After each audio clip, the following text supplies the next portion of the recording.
Hello everyone. इस video में हम प्रोबेबल एरर और स्टैंडर्ड एरर के बारे में समझेंगे, इनका कंसेप्ट समझेंगे और फिर इनके न्यूमेरिकल प्रॉब्लम्स करेंगे जिससे कि कंसेप्ट और आसानी से समझ में आ जाए।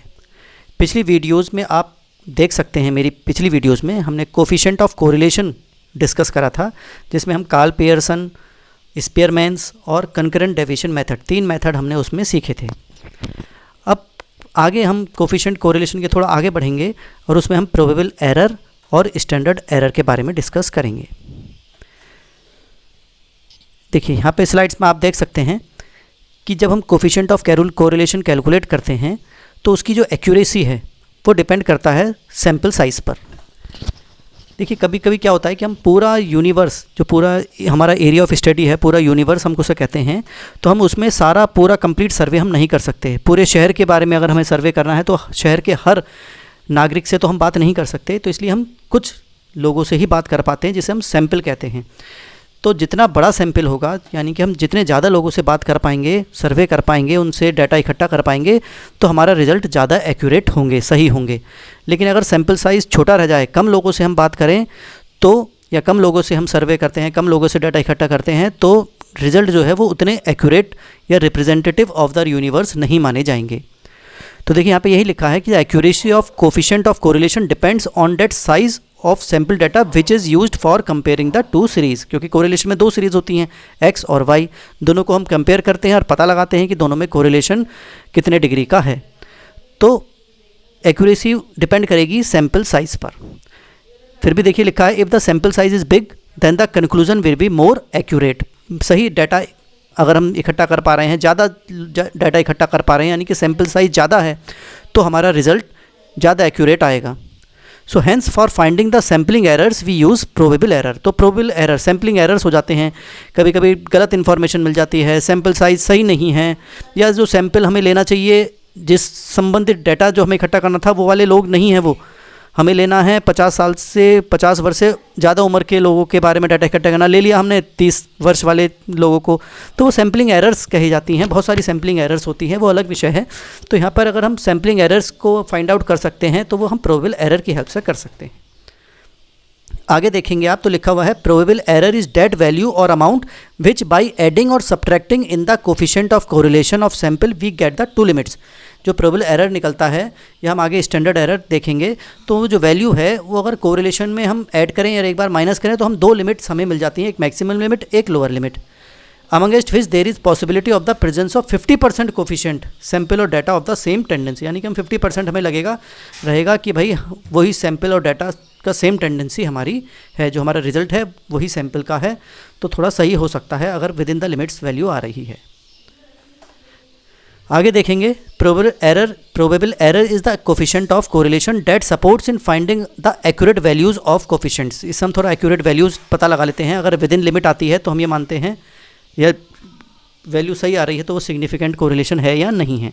It also helps in determining the reliability of the coefficient की रिलायबल कोफिशिएंट जो हमने कैलकुलेट करा वो रिलायबल है या नहीं है। आगे देखेंगे, the calculation of correlation coefficient usually takes place from the samples. जो मैंने आपको बताया कि हम सैम्पल से हम पता लगाते हैं। These samples are in pairs, क्योंकि 2 पेयर्स होते हैं, दोनों में कंपेयर करते हैं, उनका कोरिलेशन देखते हैं। The pairs generally come from a very large population. बहुत लार्ज पॉपुलेशन से हम सैम्पल लेते हैं, जिसे हम यूनिवर्स कहते हैं।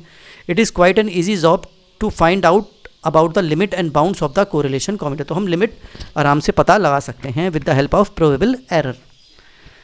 आगे देखेंगे तो लिखा हुआ है, the correlation coefficient for a population is usually based on the knowledge and the sample relating to the correlation coefficient. Therefore probable error is the easy way to find out और obtain the correlation coefficient of any population. Probable error की help से हम correlation coefficient को पता लगा सकते हैं, वो एक्यूरेट है कि नहीं है, वो सिग्निफिकेंट है कि नहीं है। ये सब बातें हम प्रोबेबल एरर की हेल्प से फाइंड आउट कर सकते हैं। फिर और समझने के लिए हमने लिखा है, the probable error of correlation coefficient helps in determining the accuracy and reliability of the value of the coefficient that in so far depends on the random sampling. क्योंकि सैम्पलिंग भी बहुत तरीके होते थे, रैंडम सैम्पलिंग है, non random sampling है, random में भी प्रोबेबिलिटी सैम्पलिंग आती है, बहुत सारी चीज़ें आती हैं। तो जो भी हम सैम्पलिंग यूज़ कर रहे हैं कोफिशिएंट निकालने के लिए, तो प्रोबेबल एरर हमें बताता है कि भाई ये डाटा जो कोफिशिएंट कोरिलेशन आपने निकाला है वो एक्यूरेट या रिलायबल है कि नहीं है। In other words, the probable error is the value which is added or subtracted from the coefficient of correlation to get the upper limit and lower limit respectively within which the value of correlation expectedly lies। जो limit आएगी हमारी upper limit और lower limit, तो उसके बीच में अगर correlation आ रहा है तो वो सिग्निफिकेंट है, यानी कि सही माना जाएगा। ये एक हमें लिमिट बता देता है, एक मैक्सिमम लिमिट या अपर लिमिट कह लीजिए या लोअर लिमिट या मिनिमम लिमिट कह लीजिए, जिसके बीच में अगर कोरिलेशन है तो वो सही सिग्निफिकेंट माना जाएगा। जब हम न्यूमेरिकल प्रॉब्लम्स करेंगे तो आपको ये और अच्छी तरीके से समझ में आ जाएगा। प्रोबेबल एरर का देखिए फॉर्मूला है 0.6745 और इसको हम फिर मल्टीप्लाई करेंगे 1 minus are square divided by under root n. N क्या होता है हमारा, सैम्पल होते हैं, नंबर ऑफ पेयर्स कितने हैं, आर तो आप जानते ही हैं कोरिलेशन कोफिशिएंट जो हमने कैलकुलेट करा है वो लेंगे। ये जो 0.6745 है इसको हम कुछ बुक्स में अगर आप पढ़ेंगे तो ये, और थोड़ा इजी करने के लिए हम इसको 2 डिवाइडेड बाई 3 भी कर सकते हैं, क्योंकि 2/3 भी आप कैलकुलेट करेंगे तो 0.666 समथिंग आता है। तो इसलिए हम कुछ बुक्स में ये 0.6745 को 2 डिवाइडेड बाई 3 यानी 2/3 भी लिया जाता है। हमने कुछ क्वेश्चंस 2/3 से भी करे हैं और कुछ क्वेश्चंस हम 6745 से भी करेंगे। अब जो हमारा आंसर निकल कर आ रहा है ये समझने की बात है, जब प्रोबेबल एरर हमारा निकल कर आ जाएगा उससे हम कुछ कंक्लूजन पर पहुंचेंगे। देखिए यहाँ पर 5 पॉइंट दिए गए हैं। पहला देखिए लिखा हुआ है there is no correlation between the variables if the value of r is less than probable error. जो प्रोबेबल एरर आ रहा है वो ज़्यादा है और आर की वैल्यू कम है तो हम ये मानेंगे कि कोफिशिएंट कोरिलेशन बिल्कुल सिग्निफिकेंट इंपॉर्टेंट नहीं है, सिग्निफिकेंट नहीं है। अगर सेकंड पॉइंट देखेंगे, अगर correlation is said to be certain when the value of r is 6 times more than the probable error. जो प्रोबेबल एरर है उससे 6 गुना 6 टाइम्स कोरिलेशन कोफिशिएंट की वैल्यू है, तभी आर यानी कोरिलेशन सिग्निफिकेंट माना जाएगा। नेक्स्ट पॉइंट आता है, अगर कोरिलेशन कोफिशिएंट जो आर हमने निकाला है वो 0.5 से कम है और प्रोबेबल एरर भी बहुत कम है, तो कोरिलेशन जो है वो नगण्य माना जाएगा, निल माना जाएगा, नॉट मार्क्ड कह सकते हैं कि उसकी कोई वैल्यू नहीं है, कुछ उसकी महत्व कुछ भी नहीं है, उसका कुछ नगण्य जैसे कह दिए, बिल्कुल निल वैल्यू उसकी मानी जाएगी। लेकिन अगर आर 0.5 से ज़्यादा है और प्रोबेबल एरर बहुत कम है तब हम कहेंगे कोरिलेशन एग्जिस्ट करता है, यानी कोरिलेशन की इंपॉर्टेंस है, वो सिग्निफिकेंट है। लास्ट पॉइंट है, by adding and subtracting the value of probable error from the value of r we get the upper and lower limit, जो पहले हम देख चुके हैं, within which the correlation of coefficient is expected to lie. तो उसके बीच में वो कोफिशिएंट को लाई करना चाहिए। ये बात समझने की है, इसको आप सीरियसली समझ लीजिएगा। आगे लिखा हुआ है देखिए, the probable error can be used only when the following 3 conditions are fulfilled. Probable error हम तभी यूज़ करते हैं जब ये कंडीशंस फुलफिल होती हैं। पहला, the data must approximate to the bell shaped curve, that is a normal frequency curve, यानी कि कर्व नॉर्मल होना चाहिए, यानी कि जो नॉर्मल डाटा होना चाहिए, कुछ आउटलायर्स नहीं होने चाहिए, कुछ एबनॉर्मल डाटा नहीं होना चाहिए, नॉर्मल डाटा होना चाहिए। The probable error computed from the statistical measure must have taken from the sample. जो प्रोबेबल एरर भी कैलकुलेट कर रहे हैं वो भी हम सैम्पल का ही करेंगे। जैसे कोरिलेशन कोफिशिएंट हमने सैम्पल का निकाला है, जो सैम्पल हमने कलेक्ट करा, प्रोबेबल एरर भी हम उसी सैम्पल का लेंगे। और जो सैम्पल आइटम्स जो हमने सेलेक्ट करे थे, जो सैम्पल साइज़ लिया था, जो सैम्पल का नेचर है, जो सैम्पल के लोग इकट्ठे हमने करे हैं, जो भी हम डाटा इकट्ठा कर रहे हैं वो अनबाइस्ड होना चाहिए, फेवरेबल नहीं होना चाहिए और इंडिपेंडेंट होना चाहिए। यानी कि जैसे हम कहते थे ना रैंडम सैम्पलिंग है वो ज़्यादा अच्छी मानी जाती है, तो वैसे अगर सही तरीके से सैम्पल इकट्ठा करा होना चाहिए। Thus the probable error is calculated to check the reliability of the value of coefficient calculated from the random sampling। जो coefficient correlation हमने निकाला है, correlation coefficient, उसकी reliability, उसकी authenticity, उसकी accuracy probable error की help से हम पता लगा सकते हैं। नेक्स्ट पॉइंट इसमें आता है स्टैंडर्ड एरर, वो भी लगभग एक जैसा ही है। देखेंगे आप तो स्टैंडर्ड प्रोबेबल एरर का जो फार्मूला आप देखेंगे शुरू में लिखा हुआ है 0.6745 और 1 minus are square divided by under root n. अगर इसमें से 0.6745 हटा दिया जाए तो वो स्टैंडर्ड एरर का फार्मूला बन जाएगा। देखेंगे आप रेड कलर में लिखा हुआ है standard error equal to 1 minus are square divided by under root N. तो ये स्टैंडर्ड एरर का फार्मूला बन जाएगा। तो प्रोबेबल एरर क्या बन जाएगा, 0.6745 को मल्टीप्लाई कर दें स्टैंडर्ड एरर से तो वो प्रोबेबल एरर बन जाता है। अब जो हम लिमिट की बात कर रहे थे वो देखें आप, 3 times of standard error when added और subtracted from R means correlation coefficient, we get the two limits which may possess the coefficient of correlation of population and sample. देखिए मैक्सिमम लिमिट निकालनी है तो R में हम क्या add कर दें, 3 टाइम्स ऑफ स्टैंडर्ड एरर, और मिनिमम लिमिट निकालनी है तो R में से माइनस कर दीजिए 3 टाइम्स ऑफ स्टैंडर्ड एरर। तो ये जो मैक्सिमम और एक मिनिमम लिमिट या अपर या लोअर लिमिट निकल कर आ जाएगी।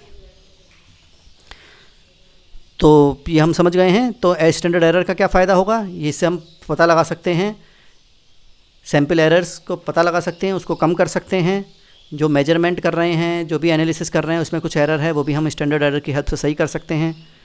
Standard error of any mean tells about the accuracy of the estimate. Average हम निकालते हैं तो स्टैंडर्ड एरर अगर मीन में पता चल रहा है तो हम ये एक्यूरेसी हमें पता चल सकती है कि हम सही से एस्टिमेट कर पा रहे हैं या नहीं करा है, तो उसकी एक्यूरेसी भी हमें पता चल जाती है। अब हम न्यूमेरिकल प्रॉब्लम्स देखेंगे जिससे कि ये कंसेप्ट हमें थोड़ा और समझ में आ जाएगा।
अब हम न्यूमेरिकल प्रॉब्लम देखते हैं जिससे कि ये प्रोबेबल एरर और स्टैंडर्ड एरर का कंसेप्ट हमें आसानी से समझ में आ जाए।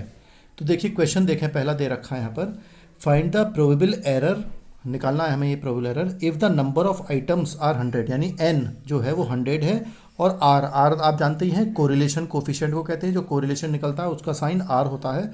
तो हमें वो दे रखा है 0.802। इससे हमें प्रोबेबल एरर का फॉर्मूला लगाना है और वैल्यू निकालनी है प्रोबेबल एरर। बहुत सिंपल है। प्रोबेबल एरर का हमारा फॉर्मूला क्या है, ये हमने अभी देखा था, 0.6745, फिर इसको मल्टीप्लाई करेंगे 1 माइनस आर स्क्वायर से और divided by under root n। ये फॉर्मूला हमारा है, आपने लिख रखा होगा। अब हम इसमें वैल्यू पुट करते हैं, केवल r की जगह क्या लिख देंगे 0.802 और n हो जाएगा 100। तो यहाँ पर आ गया 0.6745 और 1 माइनस 0.802 का square divide by under root 100। इसको सॉल्व करेंगे आप तो ये हो जाएगा आपका 0.6745 और ये ऊपर आ गया 1 माइनस, इसको स्क्वायर करेंगे 0.802 को 0.802 से ही मल्टीप्लाई करेंगे तो आ जाएगा 0.6432। 100 का अंडर रूट होता है 10। तो अभी हमारी वैल्यू आ गई 0.6745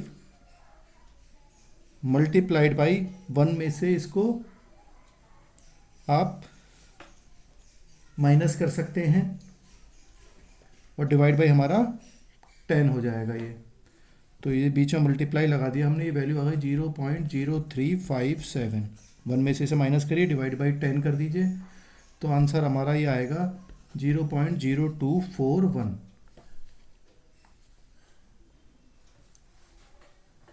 तो ये हमारी प्रोबेबल एरर का वैल्यू निकल कर आ गई। इस तरह से हम प्रोबेबल एरर निकाला करते हैं। सिंपल, बहुत सिंपल क्वेश्चन था ये। नेक्स्ट क्वेश्चन देख लेते हैं।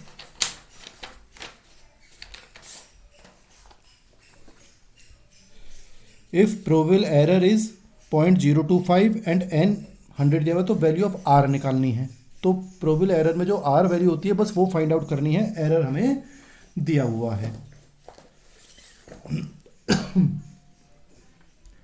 तो प्रोबेबल एरर हमारा फॉर्मूला आप जानते ही हैं, probable error is equal to 0.6745 और इसको हम मल्टीप्लाई करते हैं 1 minus are square divided by under root N. तो हमें तो केवल आर फाइंड आउट करना है इसमें। प्रोबेबल एरर हमें दे रखा है 0.025 इक्वल टू 0.6745, और ये चाहे तो ब्रैकेट में भी लिख सकते हैं, ये 1 minus are square divided by n है 100, तो ये 100 का अंडर रूट आ गया।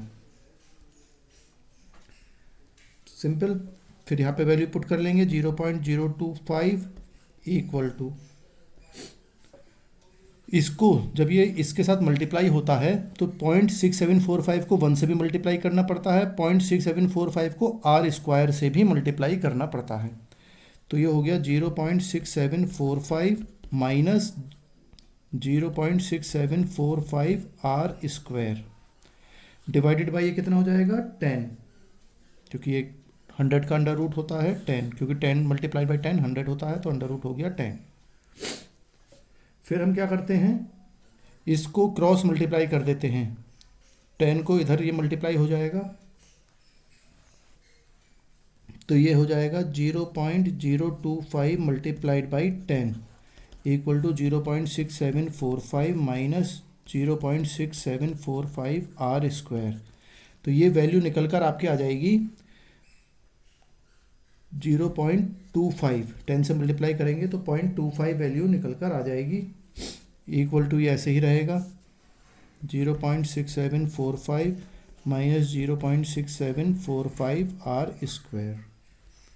अब हमें आर स्क्वायर की वैल्यू फाइंड आउट करनी है, तो आप इसको इधर ले जाएं, क्योंकि आर अलग रहेगा, बाकी आइटम एक जैसे आ जाएंगे एक तरफ, या आप इसको इधर ले आइए, इसको इधर ले आइए।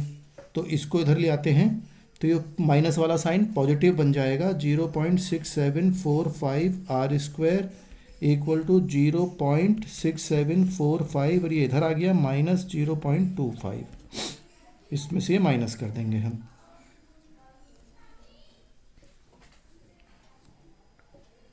तो हम हमारा आर स्क्वायर कितना बचेगा, आर स्क्वायर इक्वल टू, इसमें से इसे माइनस करेंगे तो ये आएगा आपका 0.4245, और ये वैल्यू नीचे आ गई 0.6745। इसको आप डिवाइड कर लीजिए, तो ये हमारी कैलकुलेशंस निकल कर आ जाएगी। तो ये आ जाएगा 0.63, तो आर स्क्वायर हमारा आ गया 0.63। तो आर कितना होगा, आर इक्वल टू हो जाएगा 0.63 का अंडर रूट, तो ये वैल्यू आ गई हमारी 0.79।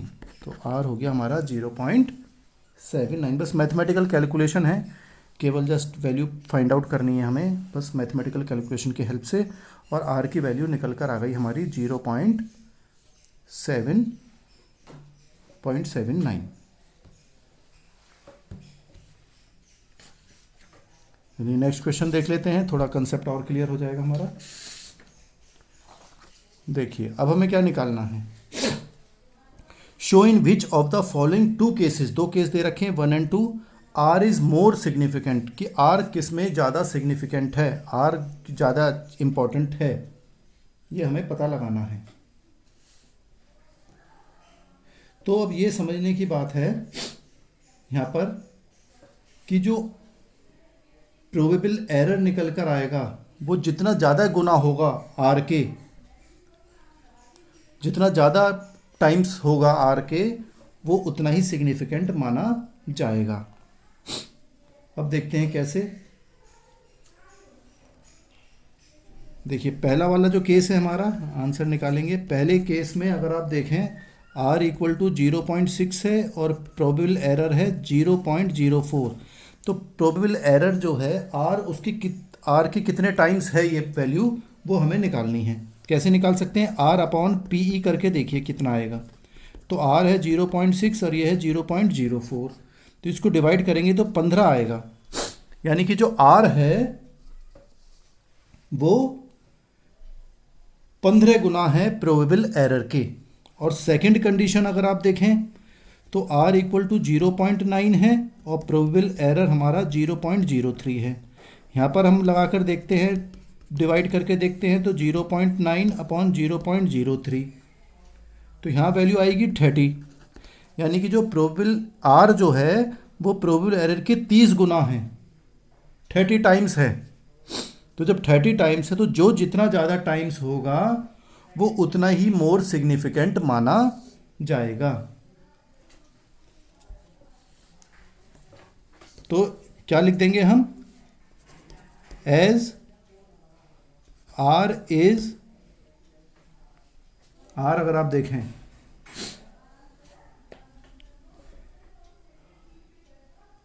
या ऐसा कह सकते हैं, as in first case R is 15 times of probable error and in second case R is 30 times of probable error. So R is significant in second case, in case second, यानी second case में R ज़्यादा significant माना जाएगा, ज़्यादा अच्छा माना जाएगा as compare to first case. तो इस तरह से हम सिग्निफिकेंस निकालते हैं कि प्रोबेबिलिटी अगर दो को कंपेयर करना है तो जिसमें आर कोरिलेशन कोफिशिएंट जो है वो ज़्यादा टाइम्स है प्रोबेबल एरर का, वो ज़्यादा सिग्निफिकेंट माना जाता है। ठीक है, सिंपल। नेक्स्ट क्वेश्चन देख लेते हैं। क्वेश्चन थोड़ा बड़ा है लेकिन वैसे बहुत आसान है। देखिए यहाँ पर ये क्वेश्चन में दिया गया है, to study the correlation between the ages of husbands and ages of wifes a sample of 100 is taken. यानी कि हमने कुछ सैंपल लेना है जिसमें जो पति हैं उनकी उम्र देखनी है और जो पत्नियां हैं उनकी उम्र देखनी है। ऐसे हमने सैंपल 100 लिया है पूरे यूनिवर्स में से। Sample study gives the coefficient of correlation, दोनों की कोफिशिएंट, उम्र की पति और पत्नियों की दोनों की कोफिशिएंट कोरिलेशन निकाला तो जो 0.9 आया निकल कर। अब ये हमसे पूछा with in what limits does it hold true for the universe, किस लिमिट के अंदर अगर आंसर ये रहता है तो यूनिवर्स के लिए सही माना जाएगा। क्योंकि सैंपल जो होता है, जितना ज़्यादा बड़ा सैंपल लेते हैं हम उतना ही रिजल्ट ज़्यादा अच्छा आता है। अब किसी कॉलोनी में 1000 लोग रहते हैं तो अब 1000 का तो हम सर्वे नहीं कर सकते, तो हम सैंपल ले लेते हैं कि 100 लोगों का कर लो, 200 का कर लो। तो हम कम का करेंगे, 50 या 10 लोगों का करेंगे, तो 10 लोगों का हम सैंपल करेंगे तो वो 1000 के लिए तो सही नहीं हो सकता। तो हम ज़्यादा से ज़्यादा सैंपल हमें यूज़ करने चाहिए तो रिजल्ट ज़्यादा एक्यूरेट आता है। तो वही हमसे पूछ रहा है कि किस लिमिट के अंदर ये वैल्यू यूनिवर्स सही माना जाएगा। तो देखिए हमें क्या निकालना है, जो लिमिट्स हमारी होती हैं, limits of coefficient of correlation, इसका फॉर्मूला हमने भी देखा था, ये होता है R plus minus 3 standard error. Standard error के 3 टाइम्स का एक बार प्लस कर लेंगे आर, एक बार माइनस कर लेंगे, तो एक प्लस का वैल्यू आएगी, जो ज़्यादा आएगी हम माइनस कर देंगे तो थोड़ी कम वैल्यू आएगी, वो लिमिट बन जाएंगी हमारी। जो स्टैंडर्ड एरर हमारा होता है वो भी फॉर्मूला आप जानते हैं क्या होता है, standard error of R equal to 1 minus are square divided by under root N. तो यहाँ पर अगर आप देखेंगे तो हम स्टैंडर्ड एरर पहले निकाल लेते हैं, 1 माइनस 0.9 का square divided by under root 100, तो ये हो गया 1 माइनस 0.81 डिवाइडेड बाई 10, तो ये हो गया 0.19 डिवाइडेड बाई 10 इक्वल टू 0.019। ये हमारा स्टैंडर्ड एरर निकल कर आ गया, सिंपल। बस आर की वैल्यू लगा दीजिए, एन की वैल्यू लगा दीजिए। अब हम लिमिट बना लेते हैं। अपर लिमिट हमारी बनेगी कितनी, तो ये फॉर्मूला होता है आर, एक बार प्लस करेंगे, R plus 3 times of standard error, तो ये हो गया आर कितना है हमारा 0.9, 0.9 plus 3 multiplied by standard error 0.019, तो ये आ गई हमारी 0.9 प्लस 3 से मल्टीप्लाई करा तो 0.057, तो ये आ गई एक थी 0.957, एक लिमिट तो ये आ गई। और लोअर लिमिट कम वाली हो जाएगी, इसमें क्या करेंगे, आर में माइनस कर देंगे 3 टाइम्स ऑफ स्टैंडर्ड एरर, तो 0.9 माइनस 3 इंटू 0.019, तो 0.9 माइनस 0.057, तो ये वैल्यू आ गई हमारी 0.843। तो ये हमारी एक अपर लिमिट या मैक्सिमम लिमिट कह लीजिए, इसको हम लोअर लिमिट या मिनिमम लिमिट कह सकते हैं। तो इन लिमिट्स में हमारा यूनिवर्स ट्रू होल्ड करेगा। ये हमारा आंसर निकल कर आ गया। सिंपल। नेक्स्ट क्वेश्चन देख लेते हैं।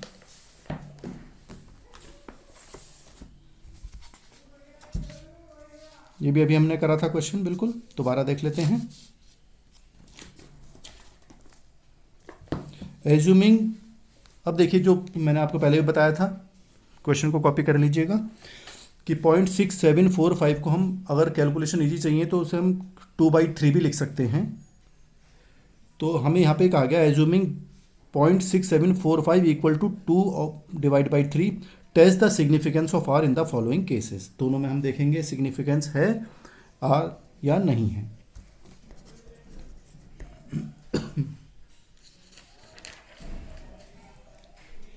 तो यहाँ पर अगर आप देखेंगे तो पहला पॉइंट हम देखते हैं, प्रोबेबल एरर हमारा फॉर्मूला आप जानते ही हैं। 0.6745 की जगह हम क्या लिखते हैं, 2/3 1 minus are square divided by √n।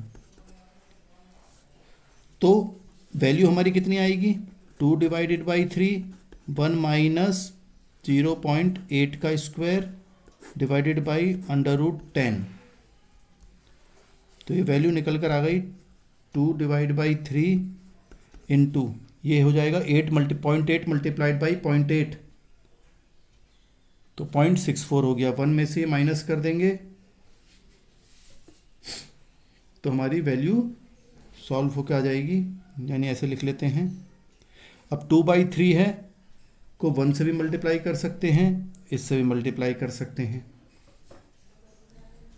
तो हम पहले ये लिख लेते हैं 1 माइनस 0.64 और ये हो गया डिवाइड √10। 10 को हम 3.16 लिख सकते हैं अंडर रूट इसका।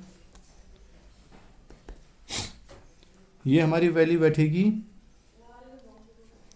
इसको आप सॉल्व करेंगे तो ये आ गया हमारा 2/3 इंटू 1 में से 0.64 माइनस करेंगे तो 0.36 आएगा डिवाइडेड बाई 3.16। 3 से ये कट जाएगा 12 और 12 से मल्टीप्लाई हो जाएगा तो 24 आ जाएगा। तो ये हो गया हमारा 0.24 डिवाइडेड बाई 3.16, तो इक्वल टू आ गया 0.076। ये हमारी प्रोबेबल एरर निकल कर आ गई। अब प्रोबेबल एरर जो मैंने आपको बताया था कि वो 6 टाइम्स है तो सिग्निफिकेंट माना जाता है। प्रोबेबल एरर 6 इंटू 6 कर दें तो 0.076 मल्टीप्लाइड बाई 6 कर दें अगर हम, तो आएगा 0.456। तो यहाँ पर प्रोबेबल एरर जो आ रही है 6 टाइम्स अगर देखें तो 0.456 आ रही है। आर की वैल्यू जो है वो 0.8 है, तो आर क्योंकि ज़्यादा है, इससे आर ज़्यादा होना चाहिए। प्रोबेबल एरर 6 के मल्टीप्लाई करने के बाद आर की वैल्यू ज़्यादा आना चाहिए तो वो सिग्निफिकेंट माना जाएगा। तो इस केस में वो सिग्निफिकेंट माना जाएगा। ऐसी सेकंड केस देख लेते हैं। यहाँ पे भी प्रोबेबल एरर का फॉर्मूला तो वही है 2/3 1 minus are square divided by √n। तो ये हो गया 2/3 1 माइनस यहाँ पे 0.7 स्क्वायर हो जाएगा डिवाइडेड बाई √100। तो ये हो गया 2/3 1 माइनस 0.49 अपॉन 10, √10 100 का हो जाता है 10। तो ये हो गया 2/3 इंटू 0.51 डिवाइडेड बाई 10। तो ये कट कर वैल्यू हमारी आ जाएगी 0.34 डिवाइडेड बाई 10 इक्वल टू 0.034। तो प्रोबेबल एरर जो है हमारा वो 6 से मल्टीप्लाई कर दें अगर तो 0.034 मल्टीप्लाइड बाई 6 तो ये आया 0.204। तो आप बोथ दी केसेस में देखें, फर्स्ट और सेकंड केस दोनों केसेस में अगर आप देखें तो आर जो है हमारा वो प्रोबेबल एरर के 6 गुना से भी ज़्यादा है। तो बोथ केसेस में हमारा आर सिग्निफिकेंट माना जाएगा। यही हमसे पूछा है कि आर सिग्निफिकेंट है कि नहीं है। तो हम लास्ट में लिख सकते हैं इन बोथ दी केसेस, यानी केस 1 और केस 2 में R is more then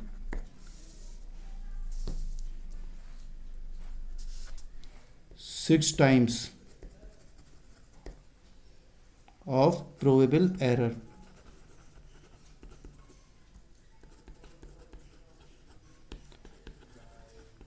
Hence, in both cases, R is significant। ये हमें लिख देंगे। तो कंक्लूजन लिखना ज़रूरी होता है जिससे कि समझ में आ जाए कि हमने बिल्कुल सही आंसर कैलकुलेट करा है और उसकी प्रॉपर एनालिसिस हमने करी है। एक दो क्वेश्चन और देख लेते हैं, बिल्कुल सिंपल हैं। यहाँ पर भी देखिए ऐसे ही दिया गया है, find out in which case R is more significant. दो केस दे दिया, अब आर किस में ज़्यादा सिग्निफिकेंट है वो हमने देखना है, केस 1 और केस 2 में।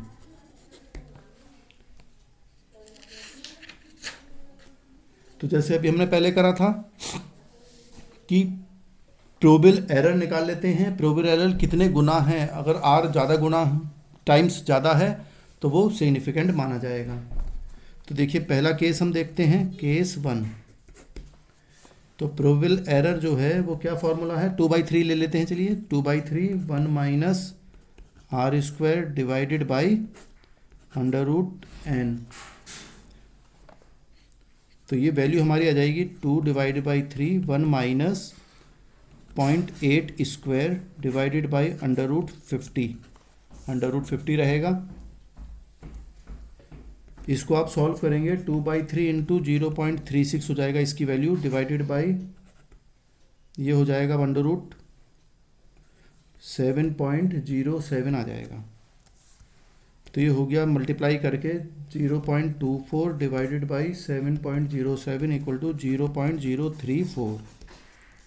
अब अगर हम टाइम्स देखें, जैसे पहला क्वेश्चन हमने करा था कि प्रोबेबल एरर के कितने टाइम्स आर है, आर कितने टाइम्स ज़्यादा है, तो आर अपॉन प्रोबेबल एरर करके देख लेते हैं। तो 0.8 डिवाइडेड बाई 0.034, तो ये वैल्यू आई 24।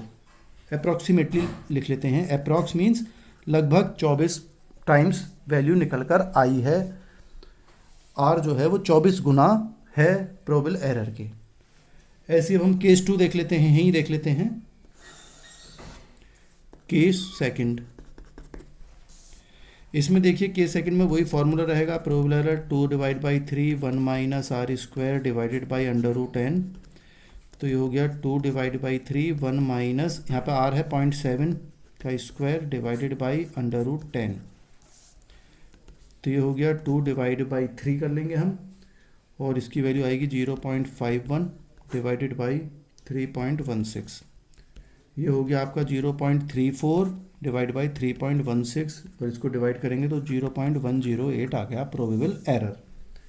अब फिर हम टाइम्स देख लेते हैं, यहाँ पे R upon P probable error, तो ये 0.7 है आर, और ये आया वैल्यू 0.108, तो ये आया है लगभग 6.5 अप्रॉक्स लिख देते हैं कि लगभग इतना आया। अब सिग्निफिकेंट की बात करें, यहाँ पर आर ज़्यादा है, 24 गुना है, और यहाँ पे 6.5 गुना है। तो जो 24 गुना ज़्यादा है, तो वो 24 गुना के वाले केस में आर ज़्यादा सिग्निफिकेंट माना जाएगा। तो हम यहाँ पे लिख सकते हैं line, in case 1 R is about 24 times of its PE, and in case 2 it is about, कितना है ये, 6.5 times of its probable error. Hence in first case R is more significant। इस तरह से हम कंक्लूजन लिख दिया करते हैं। सिंपल। चलिए एक लास्ट क्वेश्चन और कर लेते हैं जिससे कंसेप्ट और समझ में आ जाए। पहले क्वेश्चन को कॉपी कर लीजिएगा। From the data given below calculate coefficient of correlation. पहले तो कोरिलेशन निकालना है, फिर उसे इंटरप्रेट करना है। तो हम पहले कोरिलेशन निकाल लेते हैं। ये फॉर्मूले हमने कोरिलेशन में भी, पिछली कोरिलेशन की वीडियोज़ में भी आप चेक कर सकते हैं कोरिलेशन कैसे निकालते हैं। तो कोरिलेशन का फार्मूला है इस इक्वेशंस के हिसाब से, न्यूमेरिकल जो डाटा दिया गया है उसके हिसाब से, summation D X D Y divided by under root summation D square X multiplied by summation D square Y. Dot का मतलब मल्टीप्लाई ही माना जाता है। यहाँ पर हमें सब वैल्यू दे रखी है। देखिए डी एक्स डी वाई होता है समेशन, जो डेविएशंस हैं उनका प्रोडक्ट, यानी कि sum of products of deviation of x y c 24 दे रखा है हमें, तो ये हो गया वैल्यू 24। और डेविएशन का जो स्क्वायर करा, सम ऑफ स्क्वायर्स ऑफ डेविएशन है वो 3.6 है ये वाला, और मल्टीप्लाई कर दिया 4.4 से। अब बस ये सॉल्व करना है हमें, तो ये हो गया 24 डिवाइडेड बाई अंडर रूट, इन दोनों को मल्टीप्लाई कर लेंगे आप,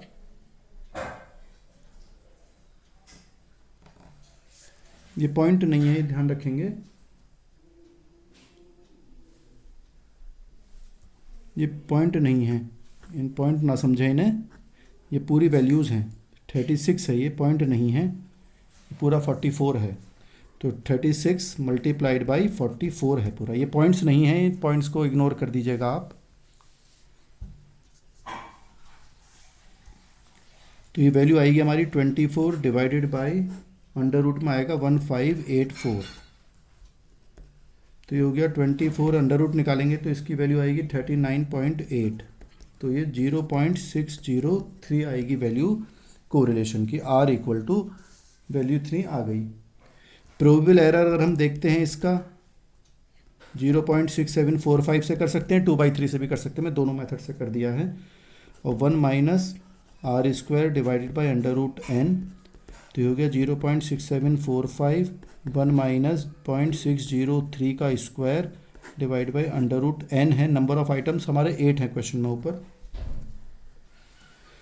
तो इसको सॉल्व करेंगे आप, तो आ जाएगा आपका 1 माइनस 0.3636, और अंडर रूट निकालेंगे तो 2.83 आएगा 8 का, ये हो गया 0.6745 मल्टीप्लाइड बाई 0.6364 डिवाइडेड बाई 2.83, फिर सॉल्व करेंगे तो 0.4292 के आसपास आएगा 2.83, और ये हो गया 0.15।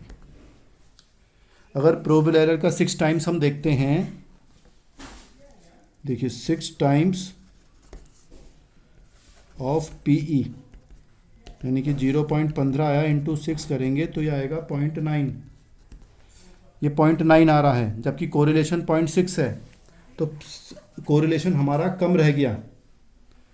हेयर कोरिलेशन कोफिशिएंट R जो है वो is less than 6 times of PE probable error, क्योंकि ये कम रह गया है, देयरफॉर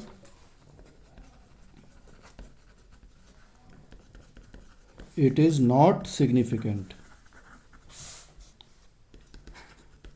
ये सिग्निफिकेंट नहीं माना जाएगा, ये हमें लास्ट में लिख दिया। पिछले क्वेश्चन में देखिए सिग्निफिकेंट आ रहा था, लेकिन यहाँ पर जो है कोरिलेशन जो है वो कम है, probable error 6 times of probable error के से कम आ रहा है, तो इसलिए ये सिग्निफिकेंट नहीं माना जा सकता। इसका मतलब जो सर्वे करा गया है, जो सैंपल लिए गए वो बिल्कुल एग्जैक्ट नहीं है, ट्रू नहीं है, उनमें कुछ कमियां हो सकती हैं। सिंपल। तो मैं, अगर आपको कोई समस्या हो तो आप कमेंट बॉक्स में लिख दीजिएगा, तो हम उसमें देख लेंगे कोई अगर आपको प्रॉब्लम आती है। इसमें बस ये ध्यान रखेंगे, ये 68 है, इसको आप 6.8 ना देखें, 68 है, ये 69 है, ये 36 है, और ये 44 है। ये वैल्यू ध्यान रखेंगे, पॉइंट्स नहीं है इसमें, गलती से लग गया, तो इसको पॉइंट्स ना समझें आप। 24 36 इंटू 44 ही रहेगा। ठीक है, थैंक यू।